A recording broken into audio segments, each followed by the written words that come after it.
ओ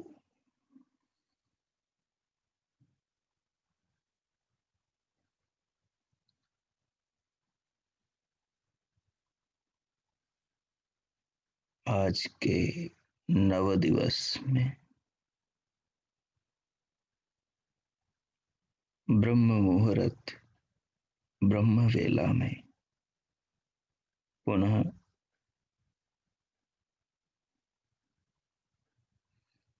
अमृत साधना प्रभात सत्संग में आप सभी साधक साधिकाओं का हार्दिक स्वागत है। आइए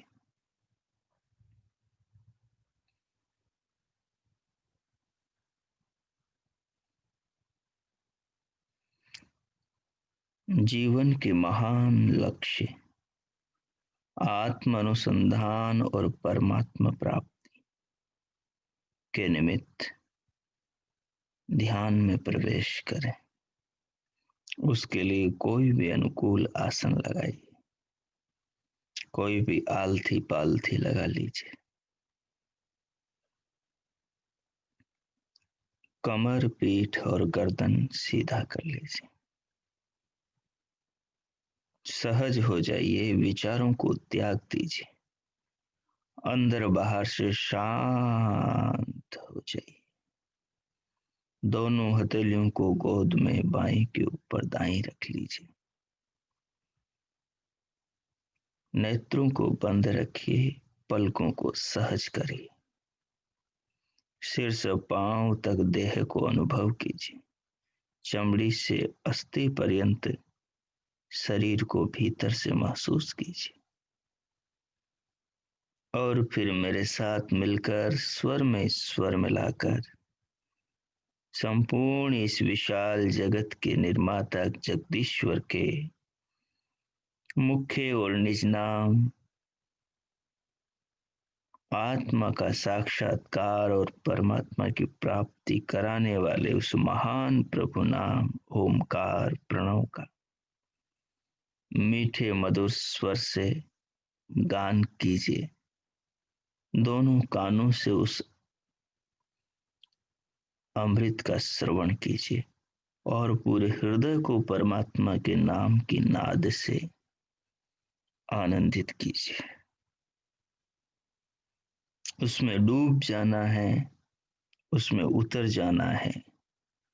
भगवान सर्वत्र फैले हैं, सर्वत्र विद्यमान है विधाता। हर घट में विराजमान है, हर आत्मा में बैठा है वो अंतर्यामी परमात्मा। हम सब साधक, हम सब साधिकाएं उस एक ही विधाता की संतान है, उस एक ही पिता के पुत्र और पुत्रियां। वही जीवन का महान सार तत्व है।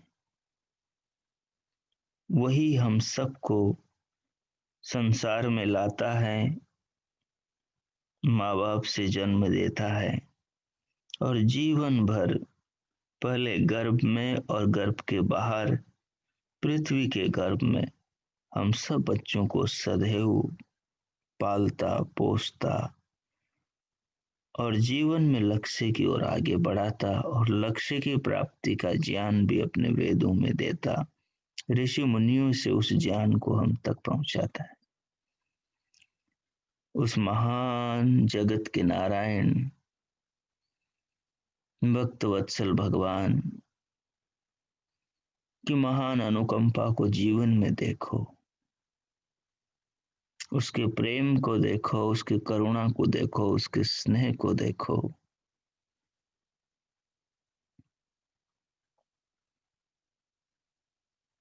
हर फूल की मुस्कान में वो हो, शहद की हर बूंद की मिठास में वो, सूर्य की हर किरण के प्रकाश में वो, मोतियों की चमक में वो, शीतल जल की शीतलता में, तृप्ति में वो पृथ्वी बनकर, पृथ्वी को बनाकर, पृथ्वी को धारण करके हम सब की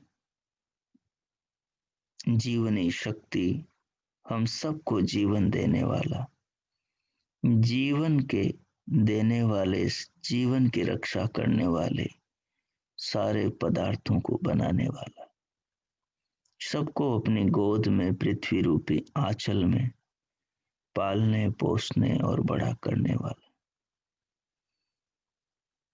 मानो ये आकाश, ये अंतरिक्ष उसका उदर है, और हम सब बच्चे माँ के उदर से निकल के उसके उदर में चले जाते। ये चांद और सूरज उसकी दो आंखें हैं जो सदैव हमें देखती रहती हैं, हमें देखती रहती हैं और सदैव हमारा पालन पोषण करती रहती।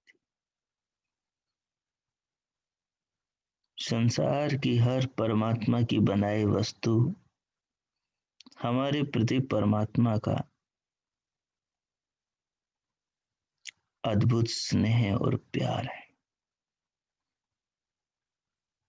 भगवान ने किसी वस्तु पर किसी व्यक्ति विशेष का नाम नहीं लिखा। सब वस्तुएं सबकी, सब उनके अधिकारी हैं, सब उन्हें पा सकते हैं। सबको भगवान ने शक्ति दी, सामर्थ्य दिए, साधन दिए। सब परिश्रम के द्वारा, पुरुषार्थ के द्वारा सब कुछ अर्जित कर सकते हैं। धरती से आकाश को छू सकते हैं।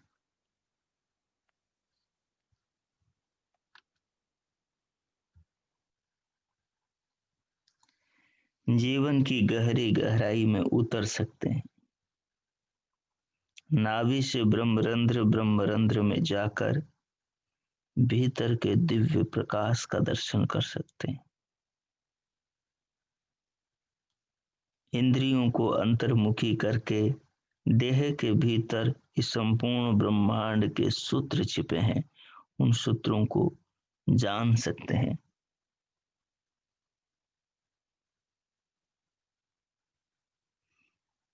मनुष्य की नाभि में मनुष्य के शरीर के निर्माण की और शरीर के अंदर की व्यवस्था के विज्ञान की सूक्ष्म जानकारी है। वो नाभि में संयम करके धारणा, ध्यान और समाधि लगाकर उस तत्व को पा सकते हैं।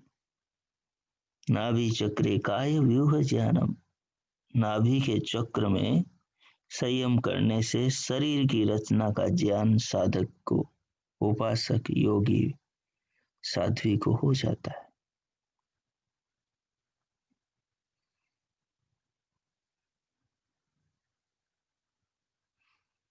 भुवन ज्ञाने सूर्य संयमा, भुवन इस ब्रह्मांड का ज्ञान सूर्य में संयम करने से हो जाता है।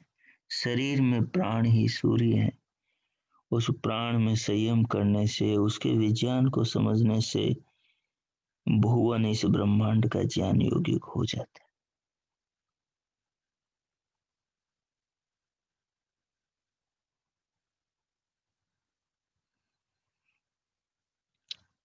मनुष्य की काया अद्भुत रहस्यों को लेकर मनुष्य की आत्मा को निरंतर धारण किए हुए है।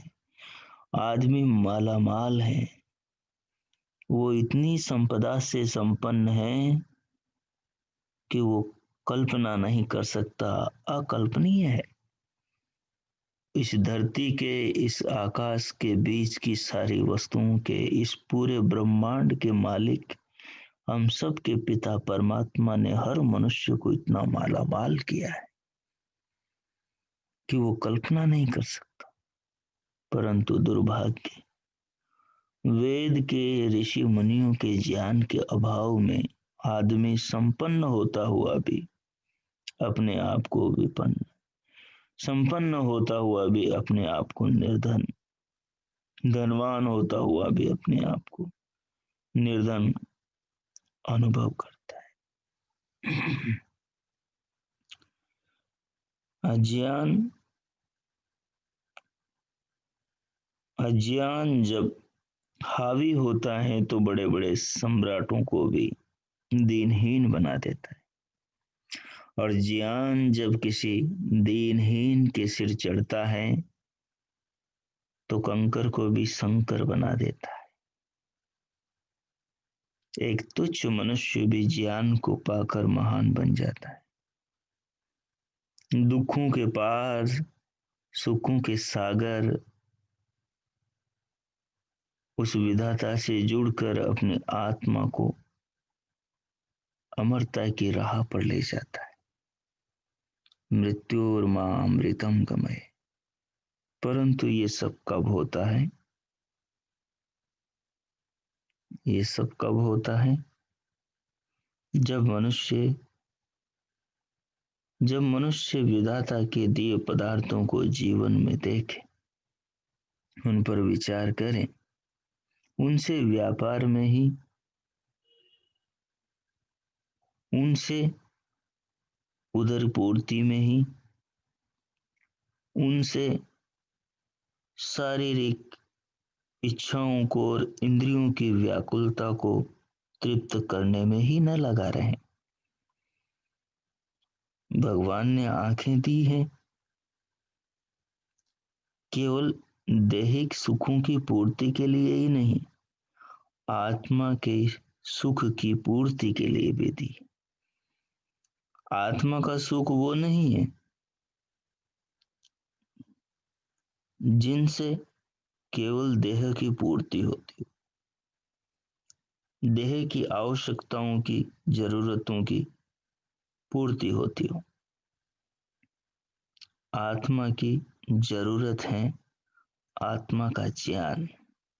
आत्मा की जरूरत है परमात्मा का अनुभव। आत्मा की जरूरत है शाश्वत अपने स्वरूप का यथावत साक्षात्कार। क्योंकि आत्मा ऐसे सुख को खोजता है जो अपरिवर्तनशील हो और सदा एक जैसा हो। और संसार में इंद्रियां कैसे सुख से जुड़ती हैं? जो सारे सुख परिवर्तनशील हैं, अभी हैं आगे नहीं है, थोड़ी देर है फिर नहीं है। जब तक जीभ पर है तब तक स्वाद है, जीभ से नीचे गए कि स्वाद खत्म। कितनी ही महंगे से महंगी खाने की वस्तु हो, जीभ तक का स्वाद है, जीभ के बाद में कोई स्वाद नहीं। कितनी ही पहनने की उत्तम से उत्तम वस्तु हो, आभूषण हो, वस्त्र हो, केवल दिखाई देने के सुख को देते हैं। अगर आंखें न हो तो किसी को कितने ही आभूषण पहना दो, कितने ही वस्त्र पहना दो, वो देख न सके तो कोई सुख नहीं। उसको बोझ लगेगा और वो कपड़े उसे काटेंगे। आदमी दिखाने और देखने में बड़ा सुखी अनुभव करता है, लेकिन ये सुख क्षण भर का, ये सुख थोड़ी देर का। असली सुख है आत्मा का, जहां समय ना हो, जो सुख समय के पार ले जाता हो और निरंतर बना रहता हो, जहां कोई भय ना हो, जहां कोई आकांक्षा चाह ना हो, जहां कोई शत्रु ना हो, जहां कोई बदले की भावना में बैठा आंखें लगाए प्रतीक्षा न कर रहा हो, जैसे बगुला मछली की ओर करता है, जैसे शेर हिरन की ओर देखता है, जैसे भेड़िया अन्य जानवरों की ओर देखता है, जैसे मगर पानी पीने के लिए आए हर जीव की ओर देखता है। ये सब सब आंखें लगाए, कब मौका मिले कि दबोचे। और मृत्यु तो हमेशा मुख उठाए बैठा है, कब उसे मौका मिले कि जड़ से उठा कर ले जाए। बहाना चाहिए, कोई भी मिल जाए, बहाना मिला कि गया आदमी, सावधानी हटी कि दुर्घटना घटी। तो जीवन बड़ा अनमोल है। सांसारिक विषय वासनाओं के पीछे भागने के लिए ही ना। हाँ, दुनिया में सब भगवान ने मनुष्य के लिए बनाया है, बनाया मनुष्य के लिए, पर ज्ञान पूर्वक भोगने के लिए बनाया है, पशु बनकर भोगने के लिए नहीं। पशु बनकर भोगने के लिए तो जब पशु बनेंगे या बने होंगे तभी भोगा जा चुका है। पशुओं की तरह भोगने का अवसर पशु की योनि में मिल जाता है, वहीं भोग लेना या वहीं भोगा जा चुका है। परंतु मनुष्य बने तो मनुष्यों की तरह भोगे। मनुष्य कहते हैं मननात मनुष्य, जो मननशील हो, चिंतनशील हो, जो अपने अच्छे बुरे को तोलता हो और तोल कर बोलता हो, तोल कर लेता हो, तोल कर देता हो, तोल कर जीवन में धारण करता हो, तोल कर जीवन को जीता हो, अच्छाई बुराई को तोलता हो, वो मनुष्य वास्तव में मनुष्य है। वही जीवन में आत्मा के उत्थान के लिए जीता है। बाकी जो मनुष्य होकर पशुओं की तरह जीते हैं, वो अपनी आत्मा को गिराते, वो अपनी आत्मा का पतन करते हैं और गिराते चले जाते हैं और इतने गिर जाते हैं कि अपनी ही नजरों में से उतर जाते हैं, अपना ही चेहरा नहीं देख पाते, अपनी ही नजरों में धराशायी हो जाते, उठ नहीं पाते, बिलखते हैं जब सच्चाई का बोध होता है कि कितने अपराध हो गए। नादानी में, अहंकार में, अभिमान में, धन के अभिमान में, बल के अभिमान में, पद के अभिमान में और डिग्री के अनुमान अभिमान में, सुंदरता के अभिमान में, संपन्नता के अभिमान में,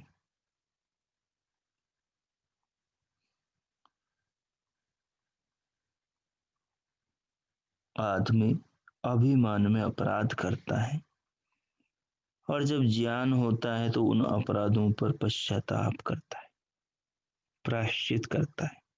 प्रायश्चित करने वाला तो सुधर जाता है, पर जिसमें प्रायश्चित करने की समझ पैदा न हो, वो अनंत लक 84 के चक्कर में फंस जाता है, वो बुरी तरह मारा जाता है। सुधरने का मौका केवल मनुष्य जीवन है, उठने का मौका केवल मनुष्य जीवन में है। जो उठा नहीं, गिरा पड़ा रहा मनुष्य जीवन में, जैसे शराबी शराब पीकर पड़ जाता है, उठा नहीं जाता, क्योंकि शराब उसकी नस नस में उतर जाती, उसके दिमाग के हर ज्ञान तंतु को अपना गुलाम बना देती, उसके दिमाग के हर ज्ञान तंतु को मूर्छित कर देती, बेहोश कर देती है, सारे होश की हत्या कर देती है। ऐसे में आदमी क्या कर सकता है? तबाह और बर्बाद हो जाता है। जिस आदमी ने अहंकार की शराब पी ली हो, ईगो की शराब पी ली हो, जिस आदमी ने धन की शराब पी रखी हो, जिस आदमी ने अपने देह की सुंदरता की शराब पी रखी हो, जिस आदमी ने संपन्नता की शराब पी रखी हो, घमंड की शराब पी रखी हो, वो मारा जाता है, बुरी तरह मारा जाता है। उसको समझ ही नहीं आता कि वो अपने ही पैर काटे चला जा रहा है, धीरे धीरे अपने ही तबाही का इंतजाम कर रहा है और एक दिन अपने आप को पूरा बर्बाद कर लेता है। उसके पास कुछ नहीं बचता, सब कुछ खत्म हो जाता है। जब होश आता है तो फिर बिलखता है,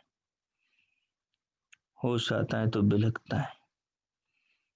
जितना भी अभिमान हो सारा चूर चूर हो जाता है। गंजे की हालत देखो, जब सुंदर बाल थे तो कितना अभिमान में फूला था, आज सब उड़ गए, पूरा गंजा हो गया। अब क्या करेगा। जब कल सुंदर था, चमड़ा चमचमाता था, हर एक की निगाह जाती थी, आज सारा चमड़ा लटक गया, सारी हड्डियां कंकाल के जैसे हो गई, सारा मांस हड्डियों में धस गया, दांत सारे मुंह के चले गए, घुटनों ने जवाब दे दिया, सारा शरीर लड़खड़ा गया, अब सारी सुंदरता चली गई, अभिमान कहाँ बचा। सबको भगवान आईना दिखाता है, हर कदम पर आईना दिखा रहा है। जो उस आईने को देख कर समझ जाते हैं अपनी औकात, अपना सामर्थ्य कितना है, अपनी शक्ति कितनी है, जो दूसरे की दी हुई शक्तियों पर अधिकार करते हैं, जो उन पर अज्ञान के कारण उन्हें अपनी समझ लेते हैं, वो बुरी तरह मारे जाते हैं। मनुष्य वही है जो मनन करके, जीवन को जान करके जीवन का सदुपयोग करता है, अध्यात्म के पथ पर जीवन रथ को आगे बढ़ाता है, उसी का कल्याण होता है, वही अपना भला करता है, वही भगवान के द्वार पर पहुंचता है, वही आत्मा को परमात्मा से मिलाने में सक्षम होता है। सारी दुनिया का यही उद्देश्य है। सारे संसार के अंदर जन्मे मनुष्यों का एकमात्र यही लक्ष्य है कि पीछे के जो पाप थे, उन पापों के जो संस्कार हैं, उन संस्कारों को दग्ध बीज करे और नए अध्यात्म के, शांति के, आनंद के, प्रेम के, मानवता के, कर्तव्य कर्मों के नए संस्कार बनाए और उनसे जीवन का सृजन करे, जीवन का निर्माण करे। अंधेरे से कौन लाएगा, कौन ज्ञान का दीप जलाएगा। सारा अधिकार मनुष्य को परमात्मा ने दे दिया है। उसका खुद का कर्तव्य बनता है कि वो बैठा हो जाए, खड़ा होकर ज्ञान की प्राप्ति के लिए आगे बढ़े। उसका अपना कर्तव्य है किताब उठाकर वो पढ़े, उसका अपना कर्तव्य है पढ़े हुए को व्यवहार में, जीवन में, आचरण में लाए। उसका अपना कर्तव्य है कि अपनी बुराइयों का नाश करें, बुरी आदतों को छोड़े, नई अच्छी आदतें डालें। पर मनुष्य बेहोश है, मनुष्य मूर्छित है, मनुष्य भटका हुआ है। वो सोचता है ये काम आज नहीं कल करूंगा, क्योंकि वो काम जटिल है। उस काम को जटिल किया है मनुष्य ने खुद, वो बहुत सरल था, उसके विपरीत काम करके इस काम को जटिल कर दिया।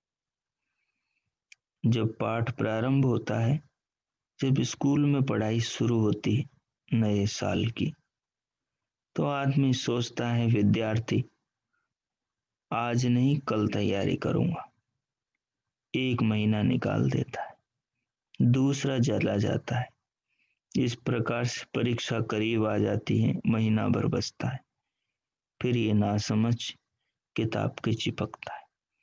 एक तो भय रहता है कि इतना सारा पढ़ना है, दूसरा भय रहता है पता नहीं क्या होगा। बस ये भय ही इसके मन को भटकाता है, इसकी एकाग्रता को बिगाड़ देता है। और अनएकाग्रित व्यक्ति, जिसकी एकाग्रता नहीं, चंचल हुए मन का आदमी कब सफल होता है? कभी भी नहीं, कभी भी नहीं। ये तो सामान्य पढ़ाई की बात है, मैं तो आपसे जीवन के, आत्मा के कल्याण की बात कर रहा हूँ। जो आदमी पाप कर कर के बुरी आदतें, बुरे संस्कार डाल लेते हैं, उन बुरी आदतों को डालना तो आसान है, लेकिन उनसे मुक्ति पाना बड़ा कठिन है। और मुक्ति उनसे नहीं पाओगे तो फिर अगले आगे दुर्गति को पाओगे। सारे पशु पक्षी, कृमि कीट पतंग, इनकी सब की दुर्गति को देखो, ये सब नरक में जी रहे हैं। भले वो किसी लाला के घर का कुत्ता क्यों न हो, लेकिन फिर भी है तो कुत्ता। भले वो काजू बादाम के बिस्किट क्यों ना खाता हो, लेकिन फिर भी है तो वो कुत्ता ही कोई आदमी सेठ साहूकार के घर का कुत्ता नहीं बनना चाहता, कोई कुत्ते का जन्म नहीं लेना चाहता, सब मनुष्य बनना चाहते। कोई कुत्ता कुत्ता नहीं बनना चाहता, वो भी मनुष्य बनना चाहता है, पर ये मनुष्य काम ऐसे करता है कि कुत्ता बन जाता है, पशु बन जाता है। ये जितने भी गलियों के अंदर कुत्ते हैं जो सारी रात ठंड में ठिठुरते हैं, अवश्य कोई इन्होंने बड़े अपराध किए हैं, अवश्य किसी के घर की छत छीनी है, किसी का परिवार उजाड़ा है। तो ये इसलिए खुले में है। ये सारे पशुओं की यही हालत है, सब ये अपराध किए हुए उन पापों की सजा भोग रहे हैं। ये जंगल में जो एक दूसरे के हाथों मारा जाता है, देखो डिस्कवरी पर कितना दुख होता है, कितनी तड़पती होगी उनकी आत्मा। वो जीवित हैं और पीछे से दूसरा जीव, दूसरा हिंसक प्राणी उसको खा रहा है और वो तड़प रहा है, कुछ नहीं कर सकता, बेबस है। जरा विचार करो, इतनी बड़ी दुर्गति मनुष्य कैसे कर रहा है, अपनी आत्मा का इतना बड़ा पतन क्यों? मनुष्य जीवन पाकर भी आदमी इस पतन की ओर क्यों बढ़ रहा है? कौन बढ़ा रहा है उसे? वो खुद क्यों जा रहा है? क्यों ये होश नहीं आता कि वो अब जाग जाए? जब जागे तब सवेरा। रोज सूरज संदेश दे रहा है आकर, जागो, देखो मैं आ गया, सारे जगत का अंधकार दूर कर रहा हूं। तुम भी अपने भीतर का अंधकार दूर कर लो, तुम भी अपने अज्ञान के अंधकार को दूर कर लो। देखो मैं आज फिर नया आ गया हूं। रोज नया जीवन मिलता है, रोज नया सवेरा मिलता है। रोज आदमी को देखो, रात और दिन मिला के 24 घंटे दे रहा है भगवान, फिर भी ये आदमी पता नहीं कहाँ उलझा है। भोजन का इंतजाम थोड़े समय में हो जाता है, उसके लिए 24 घंटे, एक दिन के भोजन के लिए 24 घंटे लगाने की जरूरत नहीं है। आदमी ने इतना फैला लिया है, भूख से ज्यादा उसने इंद्रिय लोलुपता की चीजों को साथ में अपने नाम नाते जोड़ लिए, संबंध जोड़ लिए। भूख तो थोड़े में ही मिट जाती है, लेकिन आदमी के मन की भूख, उसकी कोई सीमा नहीं है। पेट तो थोड़े में भर जाता है, लेकिन आदमी के मन की भूख की कोई सीमा नहीं। सारा संसार, पूरी धरती एक आदमी को दे दी जाए, फिर भी उसके मन की भूख नहीं मिटेगी। वो झोपड़पट्टी में, वो एक पत्तों की पर्णकुटी में रहकर संतुष्ट है, क्योंकि वो ज्ञानी है। ज्ञानी को ही संतोष मिलता है, और बिना संतोष के कहाँ शांति है। और इसको देखो, इसके पास हजारों गाड़ियां हैं, इसके पास कई बंगले हैं, इसके पास कई कोठियां हैं, इसके पास और कई नौकर चाकर हैं, बैंकों में इसके पैसे भरे हुए हैं, लेकिन फिर भी ये शोषण से बाज नहीं आ रहा। फिर भी ये भटकती अपनी आत्मा को इस अंधकार से रोक नहीं पा रहा। फिर भी इसके मन पर अंकुश नहीं लग रहा। फिर भी ये चाह रहा है दुनिया गुलाम बन जाए, फिर भी ये चाह रहा है कि सब इसका हो जाए, फिर भी इसका निगाह भटक रही है। हर एक इंसान का मन सिकंदर है, और अंत में मारा जाता है, बुरी तरह मारा जाता है। समय से महत्वपूर्ण और कीमती मनुष्य के पास कोई रत्न नहीं। आदमी उन रत्नों को, समय के एक एक क्षण को व्यर्थ बदनाम कर देता, बर्बाद कर देता है उन चीजों में जिन चीजों से उसकी आत्मा का विकास नहीं होता। तो आओ संकल्प लो, ऐसा संकल्प लो कि जीवन में झांकेंगे, भीतर उतर कर देखेंगे। जीवन में झांकेंगे, भीतर उतर कर देखेंगे। अपनी आत्मा से जरा पूछो कि वो क्या चाहती है। जरा पूछो, जिस लोभ से आत्मा इनकार कर चुकी हो, फिर उसके इनकार को दबाकर आप फिर उसी के पीछे दौड़ पड़ते हैं, क्योंकि सत का संस्कार कम है, सच्चाई के संस्कार कम है चित्त में, सच्चाई के संस्कार कम है, सच्चाई का ज्ञान कम, बुराई का ज्ञान ज्यादा है। तो बुराई की ही वृत्तियां विचार बार बार चलते रहते हैं, तो आत्मा सच्चाई को छोड़कर बुराई पे झुक जाता है। क्या करे, मजबूर है बेचारा। उसे बेचारा किसने बनाया? मनुष्य ने खुद बनाया। वो जितना पाप की ओर बढ़ता है, जितना अजागरूक रहता है, जितना असावधान रहता है, उतना वो अपराध करता है। सावधानी ही सुरक्षा है, सावधानी ही मनुष्य को अपराध से, अपराधों की बनी प्रवृत्ति को तोड़ने का माध्यम है। तो सावधान, इसलिए भगवान ने कहा, यो जागा रह तम ऋचः कामयंत। मेरी ऋचाएं तो उसी के काम आती है जो जागता है, उसी को बुलाती है अपनी ओर जो जागता है। क्योंकि जो विश्व में खोया हुआ है, उसे मेरे इशारे कहाँ दिखाई देते, उसे मेरे प्रेम पत्र कहाँ सुनाई देते, उसे मेरी आवाज, मेरी बाग कहाँ महसूस होती। मैं तो रोज आवाज दे रहा हूँ, आत्मा में से उसे पुकार रहा हूँ, कोई सुनता ही नहीं तो मैं क्या करूं। मैं तो रोज इशारे कर रहा हूँ, रोज इशारे, रोज सुबह ब्रह्म मुहूर्त में इशारे करता हूँ।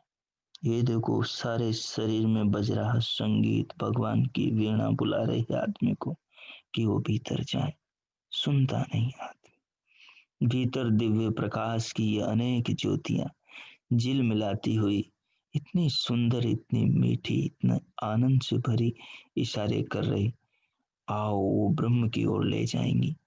आदमी भीतर जाता नहीं। देखो दिव्य, अंदर दिव्य रस जिह्वा से बरस रहा, आदमी उसको पीता नहीं। भीतर दिव्य स्पर्श है, आदमी बाहर के स्पर्श में बर्बाद हुए जा रहा है। बाहर के विषयों में, विषयों के स्पर्श में तबाह हो रहा है। भीतर कितना मीठा स्पर्श जो चित्त को एकाग्रचित करता है, जो अध्यात्म की ओर प्रेरित करता है। जिह्वा के ऊपर मन को लगाओ और दिव्य स्पर्श को अनुभव करो। तो कितना सब कुछ सरल है, पर आदमी किधर जा रहा है? क्योंकि आदमी के भीतर जो अज्ञान है वो उसे उधर ले जा रहा है।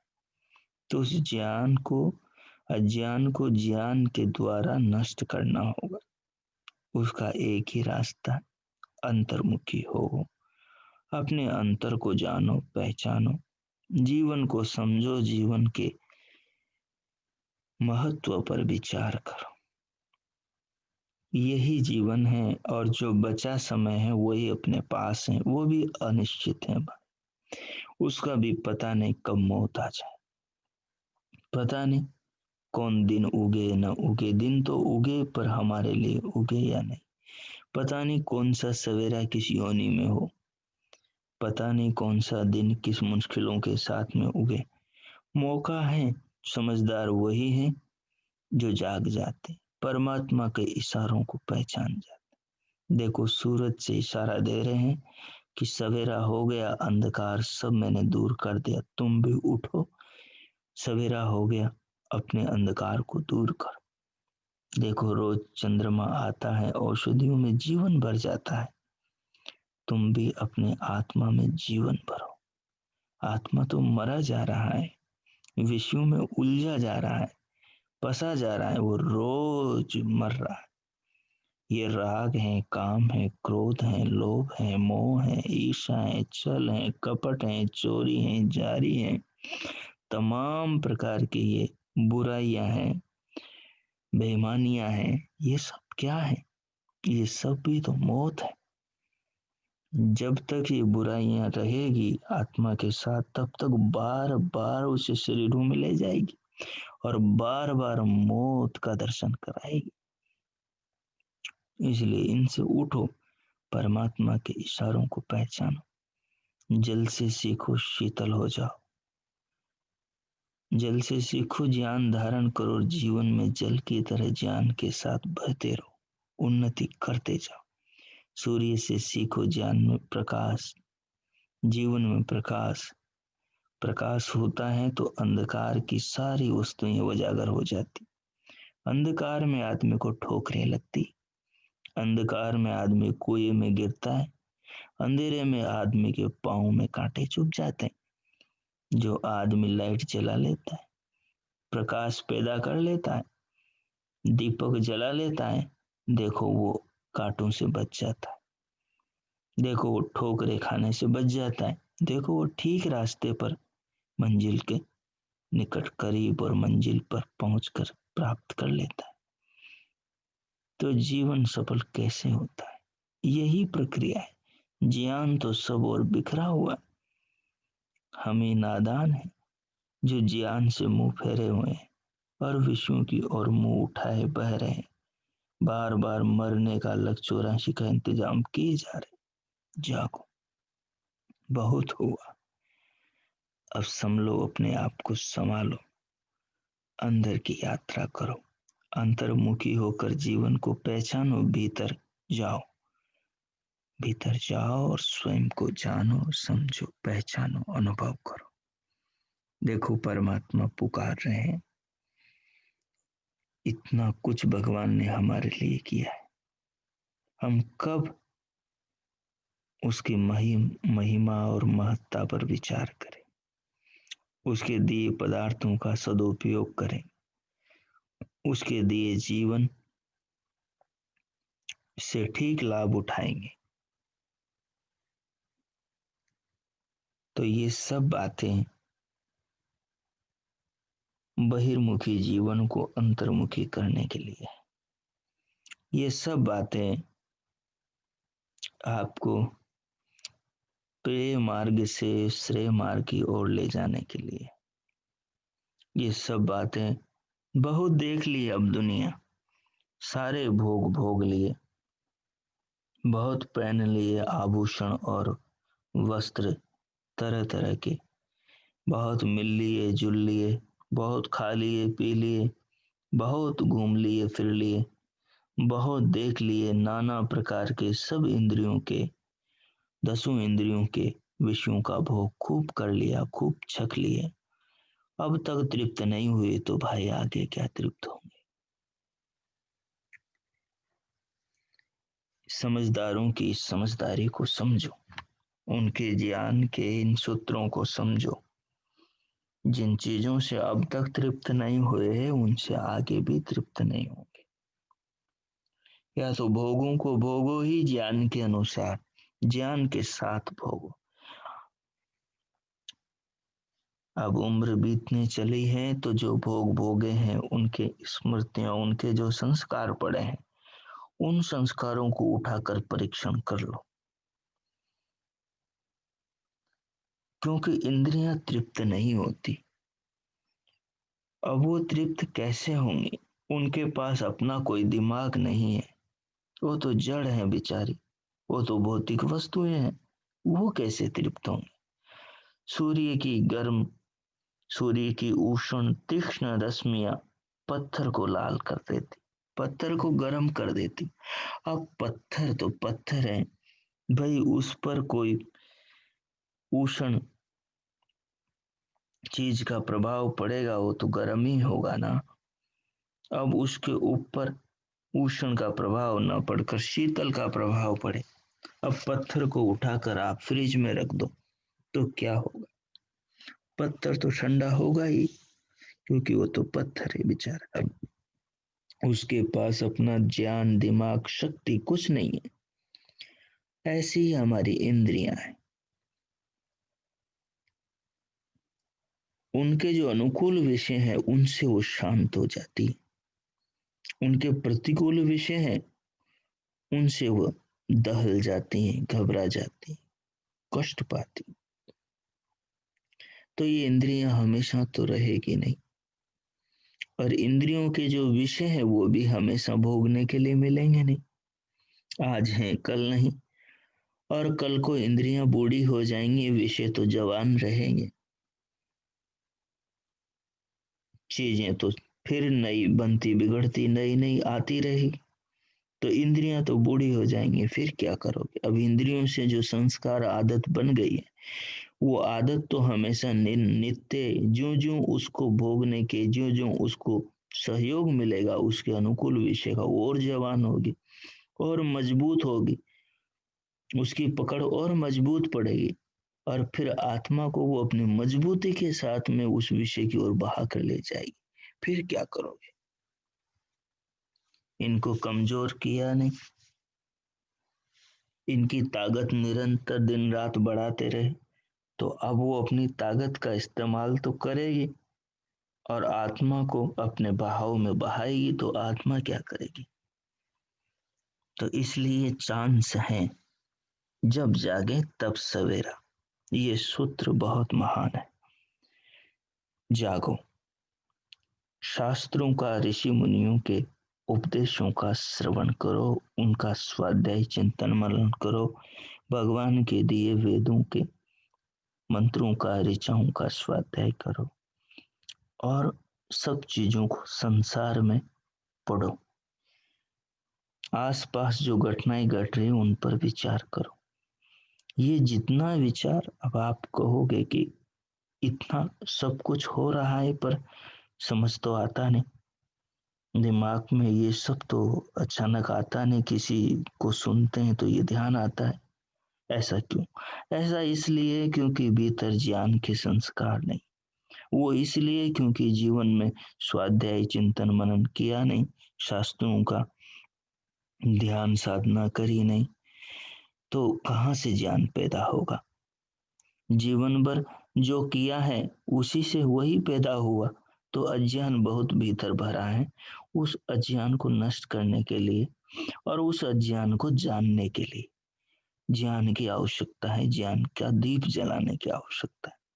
ये जो ज्ञान का दीप है, इसका प्रकाश निरंतर बढ़ता जाता है और घटता भी जाता है। कब घटेगा? जब स्वाध्याय छोड़ दोगे, चिंतन मनन छोड़ दोगे, पढ़ना छोड़ दोगे, सत्संग में आना छोड़ दोगे, तो ये ज्ञान की ज्योति, ये जो लो है, ये धीरे धीरे धीमी हो जाएगी। जैसे जैसे मिट्टी के दिए का तेल कम होने से बत्ती मंद हो जाती, लो मंद हो जाती, और नहीं डालोगे तेल तो बुझ जाएगी, सारा प्रकाश अंधकार में चला जाएगा, सब वही ढाक के तीन पात हो जाएंगे। इसलिए तेल डालते रहो, प्रकाश को जवान रहने दो, ताकि ये अज्ञान का नाश करता रहे और आत्मा को परमात्मा तक पहुंचा दे। इसलिए ये जो ज्ञान के प्रकाश की जो लो है, जो भीतर अज्ञान से लड़ेगी, इसको जवान बनाए रखने के लिए इसमें तेल चाहिए। तेल स्वाध्याय है, तेल साधना है, तेल सदकर्म है, तेल सदाचार है, उत्तम व्यवहार लोकाचार है, शास्त्रों के अनुसार, महापुरुषों के अनुसार अच्छे सज्जन लोगों की संगति करो, घर में अच्छी बातें करो, बच्चों को अच्छी चीजें सिखाओ। अच्छी चीजें सिखाने से दोहरा लाभ होता है, दूसरों को भी लाभ होता है, खुद को भी लाभ होता है। तो इन सारी बातों पर अब अमल करो, थोड़ा विचार करो।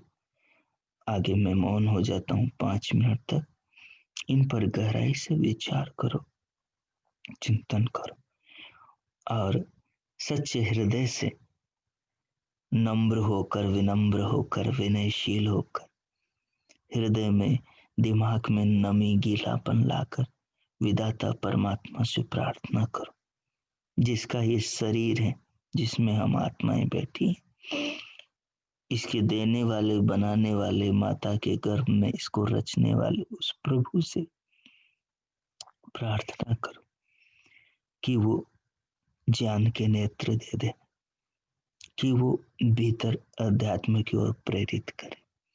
उसका शुक्रिया अदा करो, उसने जीवन दिया है, श्वास पर श्वास दे रहा है, हर धड़कन को चला रहा है, जीवन की बागडोर को वही थामे हुए हैं। हम तो देखते नहीं, हम समझते हैं हम कर रहे हैं, कर वही रहा है, सब उसके हाथों से हो रहा है, उसके पैरों पर हम चल रहे हैं, उसके आंखों से देख रहे हैं, उसके दिए शरीर बाहर भीतर सारे पुर्जे उसी के। हम तो यूज कर रहे, आनंद ले रहे, अज्ञान से अभिमान वश कर रहे हैं कि मेरा शरीर। तो भगवान से जुड़ो, पूर्ण रूप से सरोभार होकर उस दीनदयाल के सामने नतमस्तक हो, कृतज्ञता प्रकट करो, भगवान से प्रार्थना करो, प्रभु से अपनी आत्मा को मिलाओ। सब जगह बैठे हैं, आपके भीतर, हमारे सबके भीतर सर्वत्र विराजमान है प्रभु। उनको विराजमान मानकर उनसे बात करो। सच्ची भावना को भगवान सुनते हैं और उसका कल्याण करते। 5 मिनट प्रभु के साथ अब आप बातचीत करो और फिर धीरे धीरे भीतर से बाहर आना। इस सारी चिंतन की धारा पर जो सुना है तदनुसार प्रभु के साथ बात करके निर्णय करो कि आगे के जीवन को किधर ले जाना है। अब मैं मौन होता हूं, अगले 5 मिनट आप चिंतन करो। ओ ओ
कहाँ है बता।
ओ।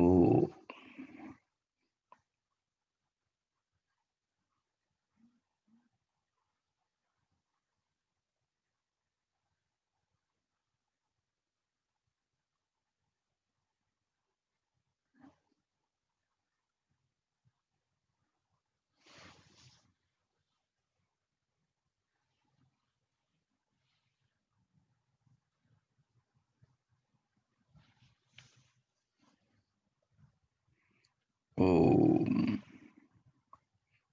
अब धीरे धीरे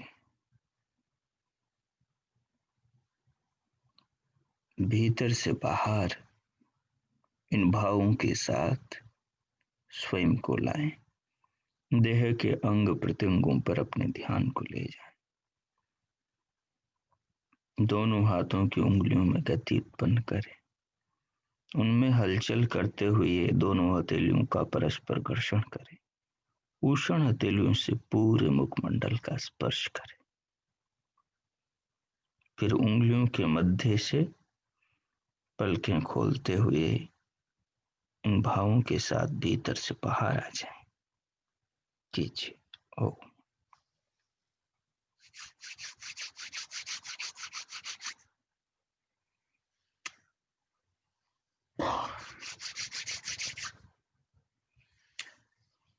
ओ।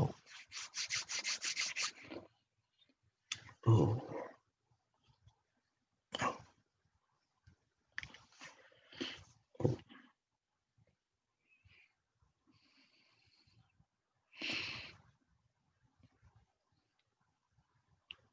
अब किन्हीं की कोई चीज ऐसा हो कुछ पूछना चाहे तो पूछ सकते हैं।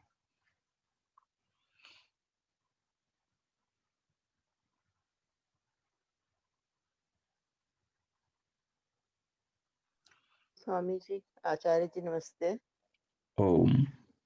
ओ, जी हेलो। माता जी, माता जी मैं सुन रहा हूँ। आज मैंने आपकी सारी बात सुनी। ऐसा मेरा शरीर हल्का हो गया है। ऐसे लग रहा है जैसे कि बिल्कुल मैं जैसे उड़ती जा रही हूँ। हल्का हो गया शरीर बहुत ज़्यादा। और वही परमात्मा का ही नाम ले रही हूँ, प्रभु का ही नाम ले रही हूँ। और अपने जहाँ बैठी हूँ कुछ समझ नहीं आ रहा कि मैं कहाँ बैठी हूँ। ऐसा फ़ील हो रहा है मुझे। जो बातें आपने सुनी है माता जी, तो उन पर आपका ध्यान गया है, इसलिए आपको हाँ, ऐसा फील हो रहा है। हाँ, हाँ जी, ऐसा फ़ील हो रहा है। ऐसे लग रहा है कि मैं निकलूँ ही ना, ऐसे ही स्टिल बैठी रहूँ। मेरे अंग कहाँ है मुझे कुछ पता नहीं लग रहा। ऐसा सत्वगुण के बढ़ने के कारण कभी ऐसा होता है, तो इन बातों पर आप विचार करें, दिन में सोचें, कुछ बिंदु बनाएं और उन बिंदुओं पर फिर आगे जीवन को चलाएं।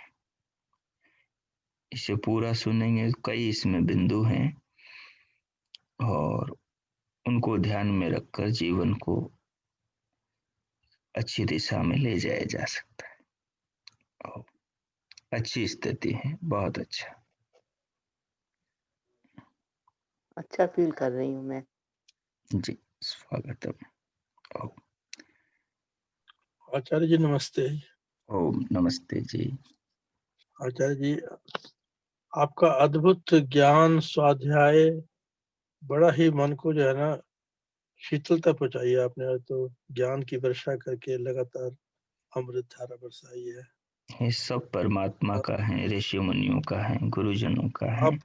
आप पर बड़ी कृपा है परमात्मा की, और हम पे कृपा है कि आप जैसे विद्वान को हम संपर्क कराया है। परमात्मा करे आपकी जो धाराएं हैं वो हमारे ऊपर असर करें। आप भी इस मार्ग पर सफल हो। आचार्य जी नमस्ते। ओम नमस्ते जी। आचार्य जी, एक जिज्ञासा है जी जी पूछिए। कि विवेक की प्राप्ति पुरुषार्थ से होती है, लेकिन पुरुषार्थ करने पर भी अगर विवेक उतना प्राप्त नहीं होता तो क्या पूर्व संस्कारों का प्रभाव होता है वो? विवेक की प्राप्ति होती, वाक्य में कोई कमी है।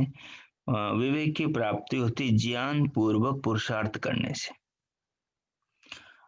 यदि पुरुषार्थ में, परिश्रम में, कार्य करने में यदि पीछे ज्ञान नहीं होगा तो कार्य यदि करते समय यदि गलत हुआ, क्योंकि ज्ञान नहीं होगा तो अज्ञान होगा, और अज्ञान पूर्वक कार्य किया जाएगा तो गलत संस्कार बनेंगे, और गलत संस्कार बनेंगे तो दुख के कारण बनेंगे।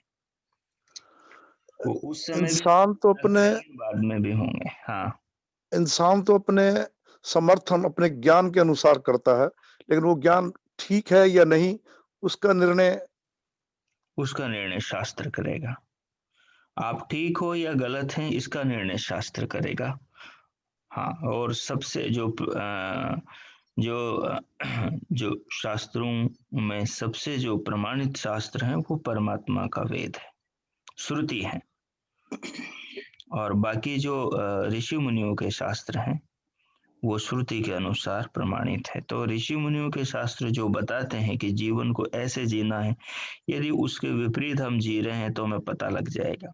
स्वाध्याय यही तो करता है, स्वाध्याय यही करता है। स्वाध्याय का अर्थ होता है स्व अध्याय, स्वयं का अध्ययन। तो स्वाध्याय में जो पढ़ रहे हैं वो हमें अपने आप में देखना होता है कि ऐसा हमारा जीवन है कि नहीं है। तो पता लग जाता है कि मेरा जीवन गलत जा रहा है, तो पता लग जाता है, तो यहाँ से इसको ठीक करना है, ऐसा। उसको अगर रोक नहीं पाता तो क्या पूर्व संस्कारों का प्रभाव होता है या अज्ञानी होता है वो? रोक नहीं पा रहा है, पूर्व संस्कारों का प्रभाव है। आदमी कोई भी स्वादिष्ट वस्तु है जो उसको नुकसान पहुंचाने वाली है, उसे छोड़ नहीं पा रहा है, तो वो लंबे समय से उस चीज को खाता आ रहा है, तो उसके संस्कार है, जो उसका उसकी स्मृति है वो उसके दिमाग में गहरी बैठे हुई है। तो उसको रोकने के लिए उसे पुरुषार्थ करना पड़ता है, अपने आप पर नियंत्रण रखना पड़ता है। वो कई विधियों से होता है लेकिन हो जाता है। हो जाता है। स्वाध्याय और विद्वानों का संग ही इसका रास्ता है। हाँ, स्वाध्याय और आत्मचिंतन, विद्वानों का संग, आत्मचिंतन। आत्मचिंतन सबसे महत्वपूर्ण बिंदु है। आत्मनिरीक्षण वो जरूर हो, वो यदि रोज करता रहा तो 6 महीने में आदमी के भीतर क्रांति आ जाती। यदि विधिवत करता रहे, रोज के चिंतन को अपनी डायरी में लिखे, दिन भर की जो स्थिति रही उसको, तो रोजाना अपनी जांच करे तो 6 महीने में एक क्रांति आ जाती है आदमी। ठीक ठीक है। ठीक बिल्कुल। जी जी। धन्यवाद। ओम। आचार्य जी नमस्ते। नमस्ते माता जी।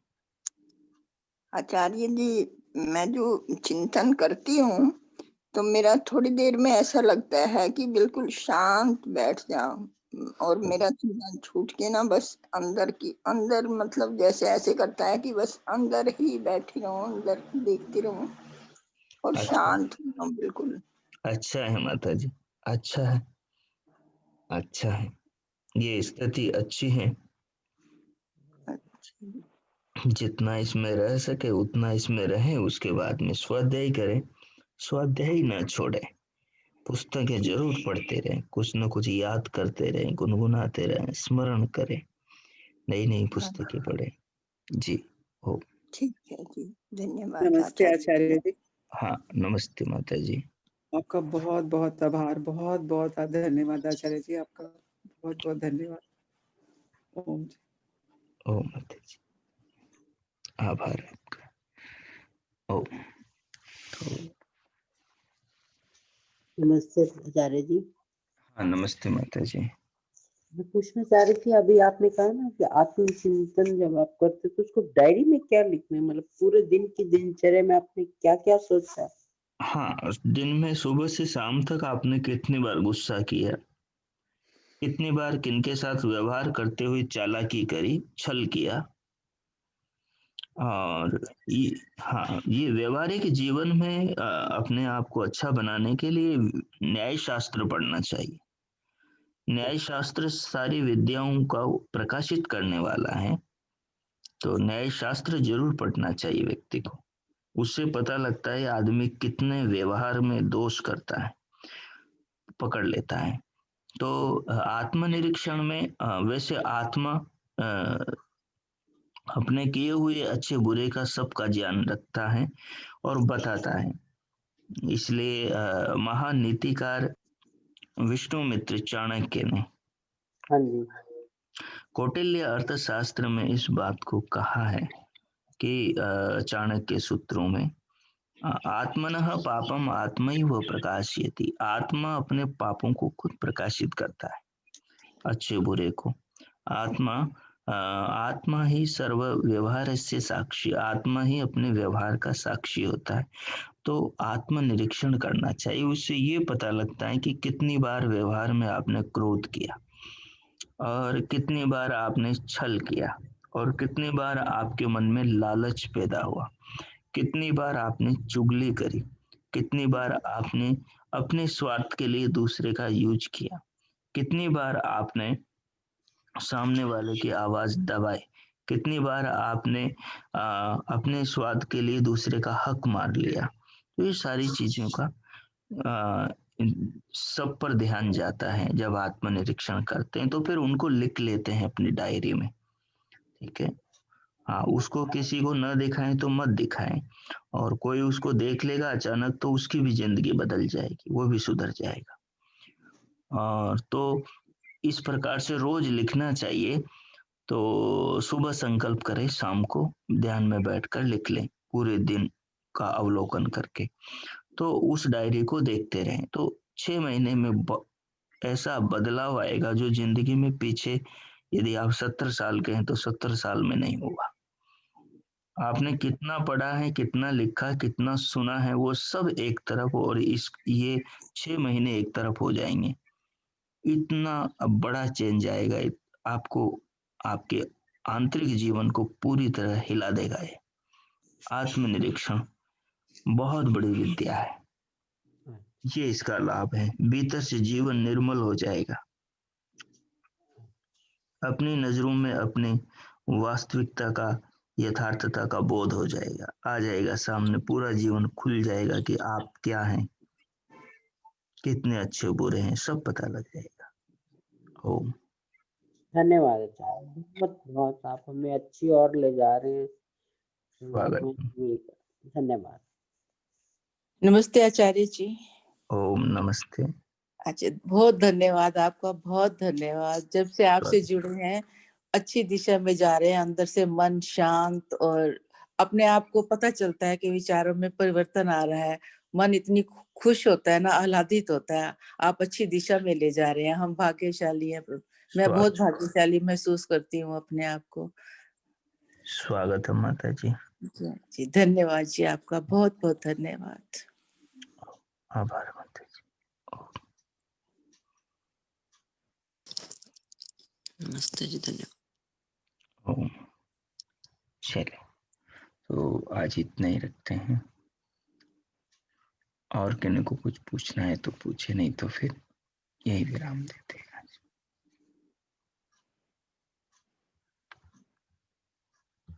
धन्यवाद जी, सादर नमस्ते। चलिए शांति पाठ करते हैं। ओम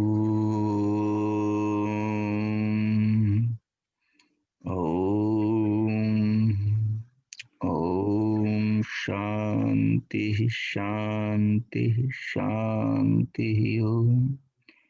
ओम। आप सबका दिन शुभ हो, मंगलमय हो।